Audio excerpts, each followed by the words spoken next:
श्री क़यामत नामा बड़ा ग्रंथ को 12 प्रकरण कुरान तफसीर जो हुसैनी बुजुर्ग या पेड़ से कहनी मरद तीनों पर है मुदार जो कलाम अल्लाह के सिरदार।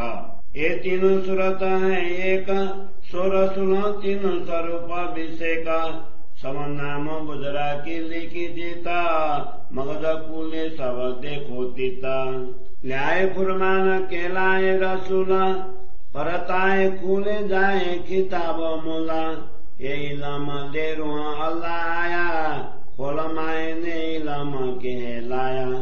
दशमी के 9.25 बरस दिन पैदास स्वरूप सरस पीछे जो तीसरा हुआ तमाम वो चांद ये सूरज आखरी इमाम।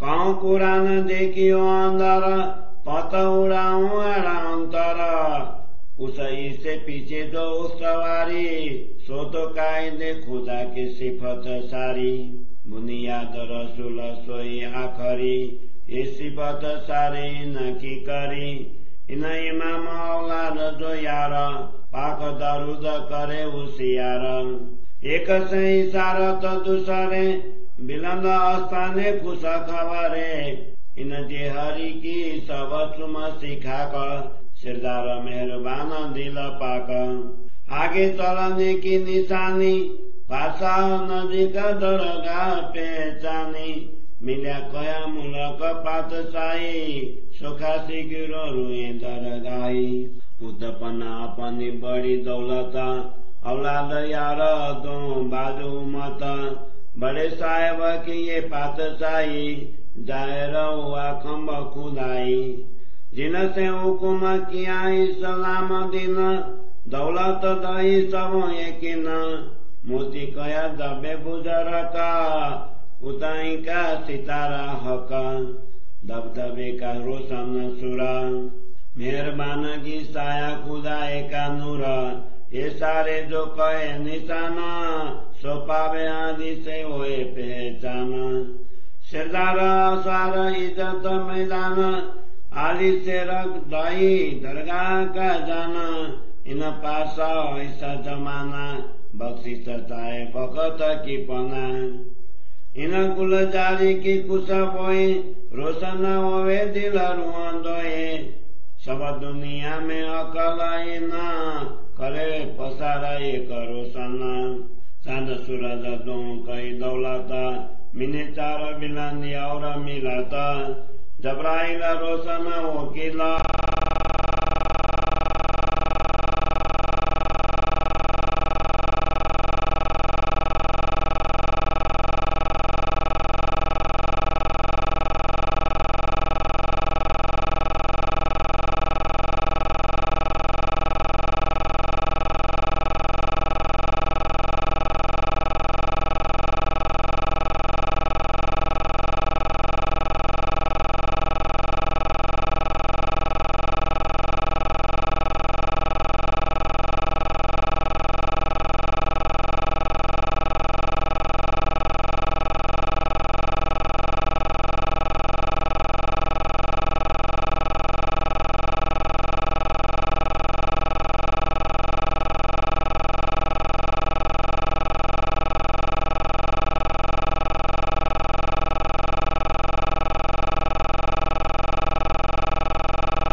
चरितार्थम सागर क़यामतनामा बड़ा को 12 प्रकरणों को हिंदी सरलार्थ हुसैन मोहम्मद नामक खलीफा की कुरान की टीका तफसीर हुसैनी प्रारंभ से ही इस्लाम परंपरा में श्रेष्ठ मानी गई है।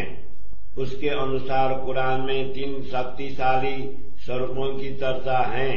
वे क़यामत का संदेश देने वाले होने से विशिष्ट माने गए हैं।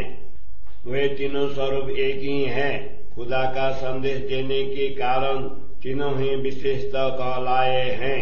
ये तीनों की विशेषताएं भी बताई गई हैं। जब उनके रहस्य स्पष्ट होंगे तब सबको ज्ञात होगा। खुदा के संदेश ले आने का कारण मोहम्मद रसूल कहलाए, किंतु वह संदेश उनके द्वारा ही स्पष्ट होगा जिसको परब्रह्म परमात्मा ने इसकी शोभा दी है। इन रहस्यों को स्पष्ट करने वाला ब्रह्म ज्ञान रूप तारतम ज्ञान लेकर श्री देवचंद्र जी रूह अल्लाह इस जगत में अवतरित हुए। वे ही श्री प्राणनाथ जी के हृदय में बैठकर इन रहस्यों को स्पष्ट करने के कारण इमाम महदी कहलाए। रसूल मोहम्मद के पश्चात 10वीं सदी के 9.25 वर्ष शेष रहने पर श्री देवचंद्र जी रूह अल्लाह प्रकट हुए। तदुपरांत जब वे दूसरे स्वरूप में अर्थात श्री प्राणनाथ जी के हृदय में विराजमान हुए तब आखिरी इमाम महदी कहलाए। इन दोनों स्वरूपों को कुरान में चांद तथा सूर्य कहा है। अब मैं कुरान के इन गुप्त रहस्यों को स्पष्ट कर तुम्हारी सभी भ्रांतियों को मिटा देता हूँ। कुरान में ईसा रूह अल्लाह के पश्चात प्रकट होने वाले इमाम महदी को और अधिक दृढ़ कहा है। उनके नीति नियम तथा विशेषताएं परमात्मा के समान मानी गई हैं। इन तीनों स्वरूपों में आदि रसूल मोहम्मद हैं। उन्होंने ही इन अंतिम स्वरूप की महिमा गाई है।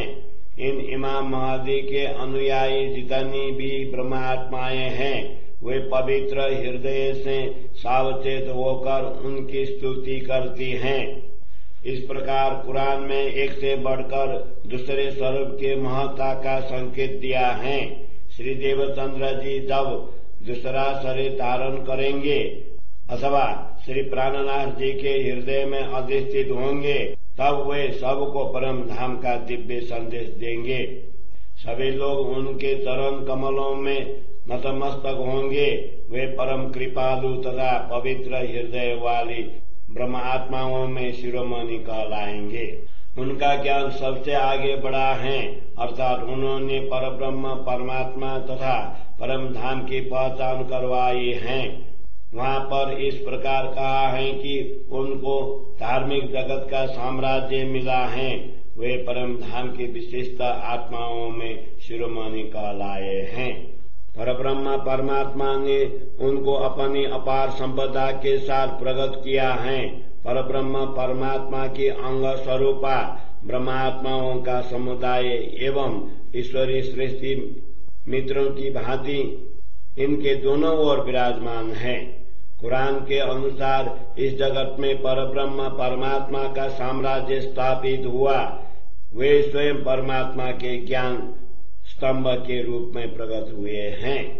इनको ही परमात्मा ने सत्य धर्म की स्थापना का दायित्व सौंपा है।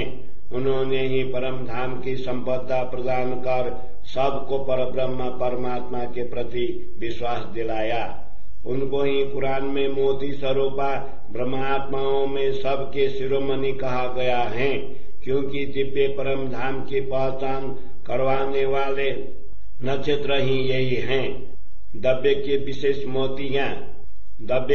विशेष मोती का तात्पर्य यह है कि वे परम धाम मूल मिलावा में स्थित ब्रह्म आत्माओं में शिरोमणि हैं।